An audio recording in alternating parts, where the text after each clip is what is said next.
పూట నిద్ర సరిగ్గా ఉండట్లేదు. గురక అనేది కంటిన్యూగా ఉంటుంది. దానివల్ల ఫ్యామిలీలో మిగతా వాళ్ళకి కూడా ఇబ్బంది అయితుంది సార్ అని ఎక్కువ మనకు కంప్లెయింట్ చేస్తుంటారు. ఎవరికైతే రిపీటెడ్‌గా కోల్డ్, కాఫ్, జలుబు అనేది కంటిన్యూగా పిల్లల్లో ఉంటుందో, ముక్కులో అనేది కండరం అనేది మనకు పెరిగే ఛాన్సెస్ ఉంటది.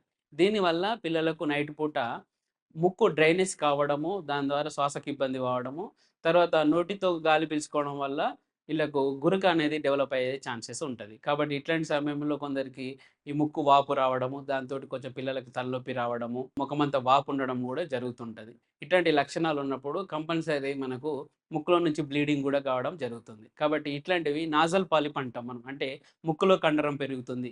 దీన్ని రిపీటెడ్‌గా సర్జరీ చేసినా రిపీటెడ్‌గా పిల్లలు వచ్చే ఛాన్సెస్ అయితే ఉంటది కాబట్టి, ఎలాంటి సర్జరీ లేకుండా మనం హోమియోపతి మందుల ద్వారానే మనము పిల్లల్లో రిపీటెడ్‌గా ఈ కోల్డ్, కాఫ్ రాకుండా, తర్వాత ఎక్కువ జలుబు రాకుండా, ఈ నాసల్ పాలిప్ అనేది సర్జరీ లేకుండా మందులతోటే మనము తక్కువ సమయంలో దీన్ని ట్రీట్ జేయవచ్చు.